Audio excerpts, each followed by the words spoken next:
Hi guys, welcome back. Today we've got another Friday faves and fails.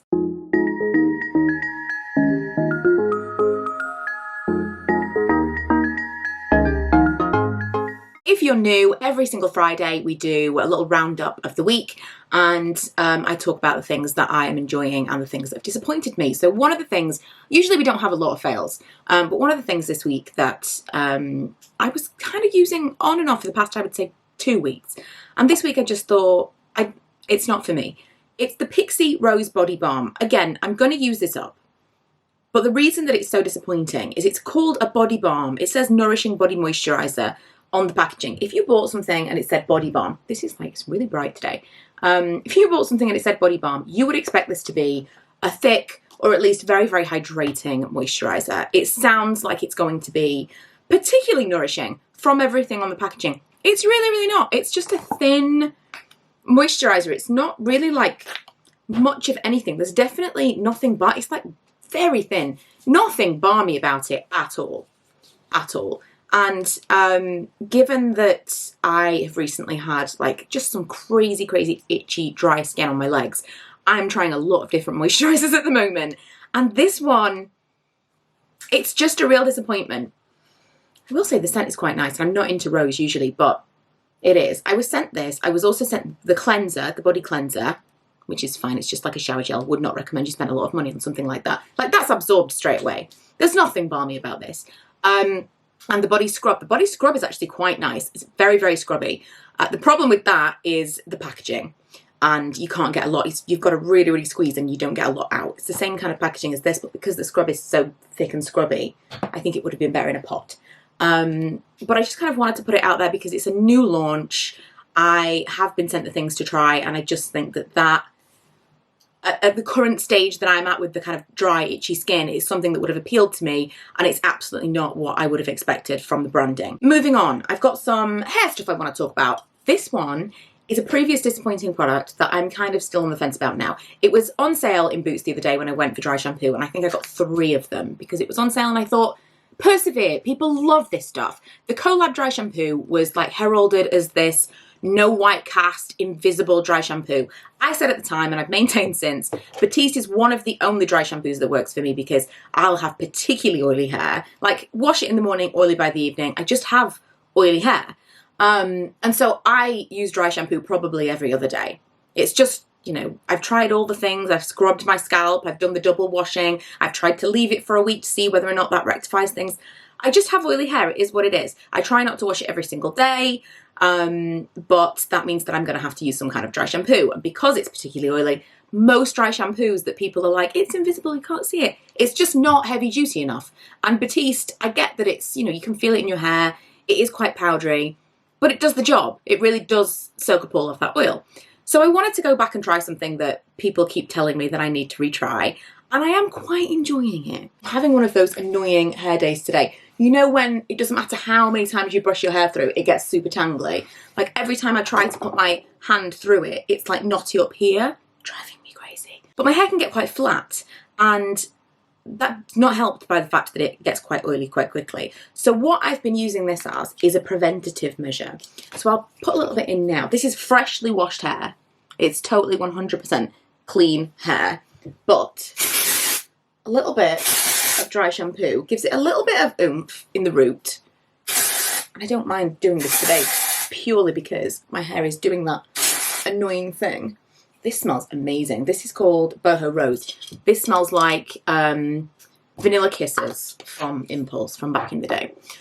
And I use this as like a preventative thing so that by the end of the evening, it won't be super, super oily. And it seems to work for me that way. It doesn't work for me when my hair is already oily and it needs to absorb something. But it does work for me if I use it before I need it. I think my hair is in one of those like, just don't brush it days. Like, move it around a bit and try and find a way to work together. I swear it feels like I have a can of hairspray in it. Ugh. Anyway, another hair thing that I want to talk about is the apple cider vinegar shampoo from OGX. I hauled this a little while ago. I finally got around to using it and I love it. In terms of shine and feeling clean, especially since I'm particularly oily, I find this to be one of the best shampoos that I've ever used. It just Really, really gives me that clean feeling. However, I am now thinking perhaps when I do use this, I need to be a little bit more diligent with the shampoo. Conditioner, sorry, whether or not I put it on in the shower or I use that Wonder Water, or I do a little bit of leave-in conditioner after the fact. I left it a little bit late today to do it. My hair was almost completely dry by the time I brushed it through and blow dried it, and it was just kind of a little bit too late. So I did use my Frizzy's touch-up cream, which I really like, but it's not really in place of, I probably could do with some oil or something. It's just like, you know, one of those days. Something I've been using for quite a while. This I got in my FabFitFun box. It's dirty, so don't look too closely. But it's called Saie, S-A-I-E. And the website is saihello.com. They sell these on Cult Beauty. I don't know if they sell these. They sell the brand on Cult Beauty. I haven't looked whether or not there's like another version of this. It's not like the Face Halo, as far as I know. This is just like a beauty round. It's not like a microfiber Face Halo will take your makeup off without makeup remover kind of thing. Again, I don't think. It's just super, super fluffy and padded. And what I love is to put some Bioderma on one of these, and then I just kind of like swoosh it all around my face, and it feels like it absorbs all of the Bioderma, so it's really wet. And if you can't, this would work just super well in place of face wipes. I'm not keen on a million cotton rounds for taking off my makeup, but this is almost like a flannel in texture, and you can really kind of get it in, and it just feels like you've really, really washed your face. If you want to do that at your vanity, if you want to do this while you're traveling, bedside table, wherever you want to do it, and you're not next to a sink, this is a really nice alternative. This is also really nice for applying different skincare. So if you can get, if I can find something, I'll find a link for you of a variation that you can get, or an eBay link to these ones, because I don't think you can get specifically these in the UK. But I would buy more of these in a heartbeat. I've only got 3. That's not enough. I want like 25 because I'm not washing them quick enough to actually use them for everything I want to use them for. I want to use them for every skincare step. I actually got these just before I got my black eye, and my skin was so sensitive, and I was putting on like my moisturizer and stuff with them because they're so, so soft. So if you find something like that, again, I'm not sure about the Face Halo. I just don't like the idea of the microfiber thing. I think it's a bit much for my face, but something like that, please let me know, but I will try and find something for you to link below. Since I've been using the L'Oreal Retinol, and I'm going through a very flaky, I feel like I'm very far away, and that's by design. I'm going through a very flaky phase right now, all across here, especially here, a little bit around here, which is pretty much all the areas that I'm using it. It's flaky and dry, which is normal. Apparently it's called the retinol uglies, and it's just a purging phase that we need to go through. It's not red or sore or itchy, it's just kind of dry. So because of that, I am trying to use more hydrating moisturizers. I'm using various things like this, for example, just happens to be here. Wasn't going to talk about this, but can we just not with the bright light? That's great. Bobbi Brown Skin Nourish Mask. I've talked about this before, it's amazing. I have this on my desk. I quite frequently just slather it on while I'm working. But I've also been using this Revitalift filler with hyaluronic acid. L'Oreal sent this to me at the same time they sent me the retinol that I'm using. And I didn't use it initially, but I've started using it over the past week, and I really like it. Now, it's a strange texture. It's kind of like a gel almost. And I looked up some reviews online, specifically because I wanted to see if anyone said they had any kind of results from this. You see, like, the texture's a little bit thicker, almost kind of somewhere between a gel and a cream. I wanted to see if anyone said they've got any kind of like anti-aging results or like wrinkle plumping results from this particular cream, because it's called filler. And a lot of the reviews said that it pilled up underneath makeup. Now, I'm wearing this today underneath makeup, but I put it on first thing, like straight out of the shower, put this on my face, and it was probably 2 hours before I put makeup on. I didn't have a problem with it. I'll show you what I'm wearing on top of it in a second. But I can see, putting it on, it's like a thick, gonna take a while to absorb type of thing. Oh, I went totally out of focus then. It's like, you know, like what I said about the SA cream from CeraVe, that kind of thick, almost silicone-y. It's got a layer of something. I don't mind that on my face when I'm feeling like I need to be nourished. The night with the retinol, and then the morning putting this on, it feels like a good match. I don't love that on my body. I can't feel it on my face. It's not, I don't mind like heavier things on my face. It's just a different thing. So I don't want you to think, well, last week you didn't like this and this week you do. It's a different thing to me, but I can see how it would be a problem for people who want to make one immediately after that. I don't think it would be the best product for that. I think maybe use it as a night cream or use it plenty of time before you're actually going to put on your makeup. So what I've got on top of that is the Lumen Skin Tint. This is almost an oldie but a goodie at this point, because last summer I was raving about this. I'm coming to the end of it. It's definitely one of those products that has got a use by date, a shelf life, because it's a very, I mean, I think the shelf life probably is already done. I can't see where it says. Oh, 24 months, that's not so bad. But I definitely want to use this up. This was sent to me last year. I've got the shade Universal Medium. It's a little bit deep for me, but it's very sheer and you can kind of like, you know, style it out a little bit.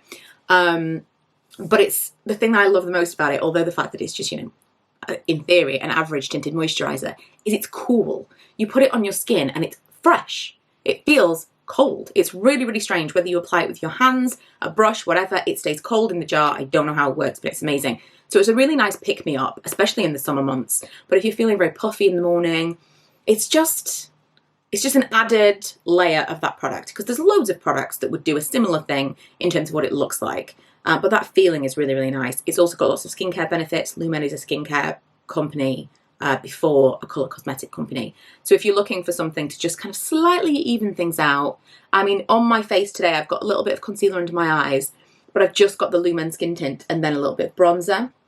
That's it. And I just think it kind of, I don't know, it's a nice base for when you're not wanting a lot or you're wanting to focus more on skincare, which I am right now because of all the dryness. I want to quickly talk about this leotard. We're calling it a leotard, I don't know, like a dance thing. So I was looking for a bodysuit for the longest time that didn't have press studs between the legs. I hate them. It's a real problem. I have hated them since I was a child. Bodysuits were a thing when I was a kid and they were always uncomfortable.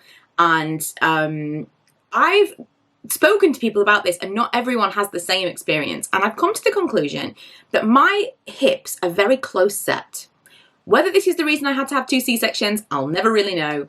But they are very close set. Like my hips, I almost go like waist to hips. I don't have a lot of shape. Little, but really, really not a lot, kind of straight up and down.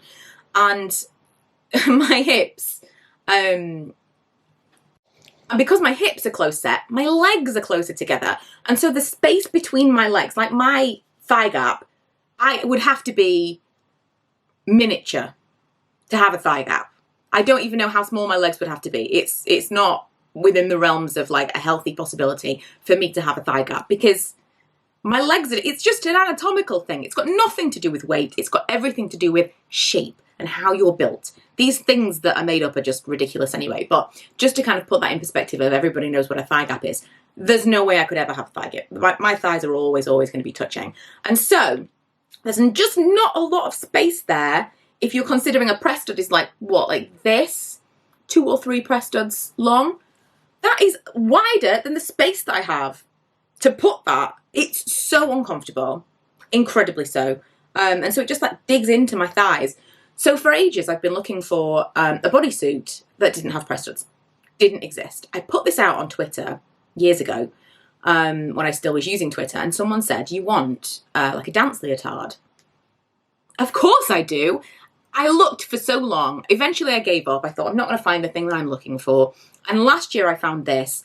This, if you watch Vampire Diaries, was very much inspired by Bonnie Bennett in the 90s world that she was stuck in. Totally. She wore a black leotardy bodysuit thing throughout that, and I just thought she looked so cool.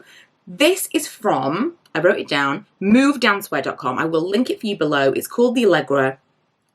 It's so comfortable. Everything, I don't have to wear a bra with it. Everything kind of is just smooth. And it kind of like sucks you in a little bit, holds you in. Another fun fact about me, when I talk about not having to wear a bra with dresses, because there's a lot of things that I like, well, I just like it to just kind of hold me in so I don't have to wear a bra. I don't have the nipple problem that people have. I have inverted nipples, so my nipples never come out. They only go in. I know. I didn't know it was a thing until I was pregnant with Ella. I didn't even know.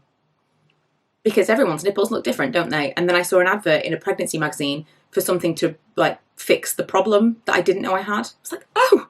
And so that's just never ever a thing.